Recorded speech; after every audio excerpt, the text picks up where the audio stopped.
যদি আপনি জেনা থেকে বেঁচে থাকতে পারেন, আল্লাহ পাক আপনাকে সাক্ষাৎ মৃত্যুর হাত থেকেও বাঁচাতে পারেন। এটা আমি এমনি এমনি বলি নাই, দলিল দিচ্ছি।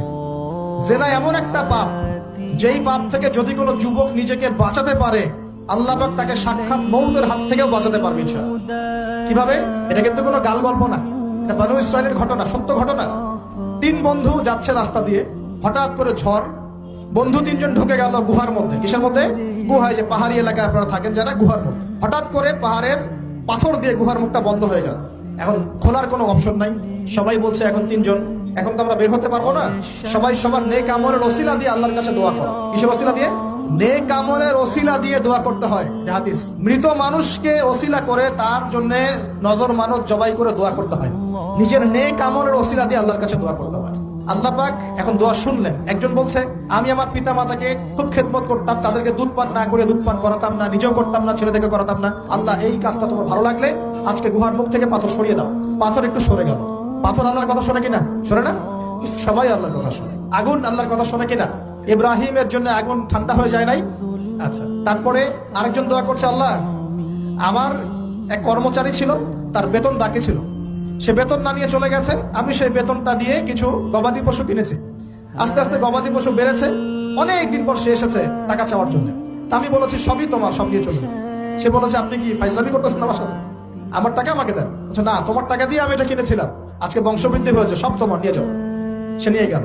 সে বলছে, আল্লাহ, এই কাজ যদি তোমার সন্তুষ্টির জন্য করে থাকি, আজকে আমাকে বাঁচাও। পাথর একটু সরে গেল। এবার তৃতীয় ব্যক্তি, এই ছেলে বলছে, যুবক ছেলে, আল্লাহ, আমার একজন চাচাতো বোন ছিল। কে ছিল? এই যে বয়ফ্রেন্ড গার্লফ্রেন্ড, খালাতো বোন, চাচাতো বোন। এখন তো বিচ্ছিরি অবস্থা। এখন এমন একটা অবস্থা, পশ্চিমা সভ্যতার রিপোর্ট গুলো পড়ে দেখি, ভাইও বোনের সাথে জেনা করে। ওদের ওখানে নিজের আপন পিতার দ্বারাও মেয়ে সেক্সুয়াল হ্যারাসমেন্টের শিকার হয়। ওরা আমাদেরকে শেখায় এখন ভালো কোনটা মন্দ কোনটা। আর আমরা আমাদের মাথাটা কবে যে বিক্রি করে দিলাম। ওদের কাছ থেকে ভালো মন্দ শিখতে হচ্ছে, কোরআন সুন্নাহ বাদ দিয়ে ওদের কাছ থেকে ভালো মন্দ শিখতে হচ্ছে। তো চাচাতো বোনকে সে খুব ভালোবাসতো, তাকে সে পেতে চাইতো, মানে তার সাথে সেক্সুয়াল সম্পর্ক করতে চাইতো, সোজা কথা বলো।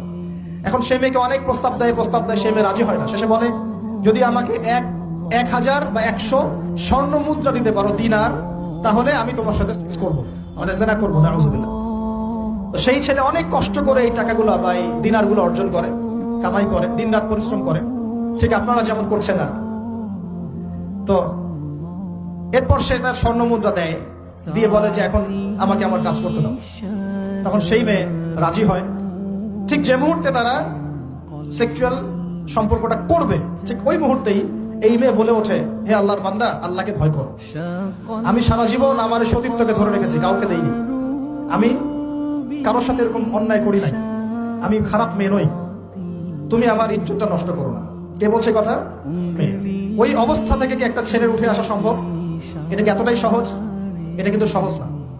সত্যি কথা বলতে এই বিষয়টা কিন্তু এতটাও সহজ না। যারা অবিবাহিত তারা হয়তো বুঝতে পারবে না, বিবাহিতরা বুঝতে পারছে। তো ওই অবস্থা থেকে সেই টাকাগুলো না নিয়ে সেই স্বর্ণ মুদ্রা মেয়েকে দিয়ে ওখান থেকে সেই ছেলে উঠে আসে আল্লাহর ভয়ে। সে এখন গুহার মধ্যে আটকা পড়েছে, আল্লাহকে বলছে, আল্লাহ, ওই দিন ওই কাজ যদি তোমার সন্তুষ্টির জন্য করে থাকি, আজকে আমাকে মৃত্যুর হাত থেকে বাঁচাও। সমস্ত পাথর ধপধপ করে সরে গেল গুহার মধ্যে। এটা কিন্তু কোনো গাল গল্প না, এটা বনু ইসরাইলের ঘটনা, সত্য ঘটনা। এই হাদিস থেকে আমি আপনাকে দলিল দিচ্ছি যে যদি জেনার মতো পাপ থেকে আমি সরে আসতে পারি, সাক্ষাৎ মৌত থেকে আল্লাহ বাঁচাতে পারে। প্রিয় ভাই, সেই যুবক আরো সে ছায়া ছায়া পাবে যে তার যৌবন কালটাকে আল্লাহর পথে কাটিয়েছে, এবং যে যাকে কোনো সুন্দরী মেয়ে জেনার জন্য আহ্বান করে, সে বলে আমি আল্লাহকে ভয় করি। আমরা তওবা করি, আমরা কোনো প্রকার জেনার পাবে যাবো না ইনশাআল্লাহ। যদি হারাম কোনো সম্পর্ক থেকে থাকে, আজকেই এই নাম্বার ডিলিট করে ফেলতে হবে। আল্লাহ তৌফিক দেন। ডিলিট করার আগে আবার ফোন করে বলেন না যে আজকে থেকে আর কথা বলবো না, তাহলে এই কথা আর কোনোদিন শেষ হবে না। একবারই বন্ধ, ডিসকানেক্টেড। কার জন্য? আল্লাহর জন্য। এবং এটা করার পরে আল্লাহকে বলতে হবে, আল্লাহ, শুধু তোমার হয়ে এবং তোমার সন্তুষ্টি পাওয়ার জন্য আমি জেনা থেকে বেরিয়ে আসলাম। আল্লাহ, তুমি আমাকে হেদায়েত দাও, ঈমান দাও, আমল দাও, এবং তোমার রাস্তায় আমাকে বেহিসাব রিজিক দাও।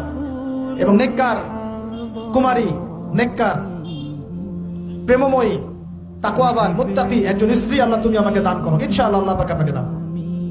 আল্লাহ পাক দান। আল্লাহ পাকের জমিন প্রশস্ত, আল্লাহর হাত প্রশস্ত। আল্লাহর হাতকে সংকীর্ণ মনে করবেন না, আল্লাহর জমিনকে সংকীর্ণ মনে করবেন না। আল্লাহ পাক যাকে ইচ্ছা বেহিসাব রিজিক দিতে পারে ইনশাআল্লাহ।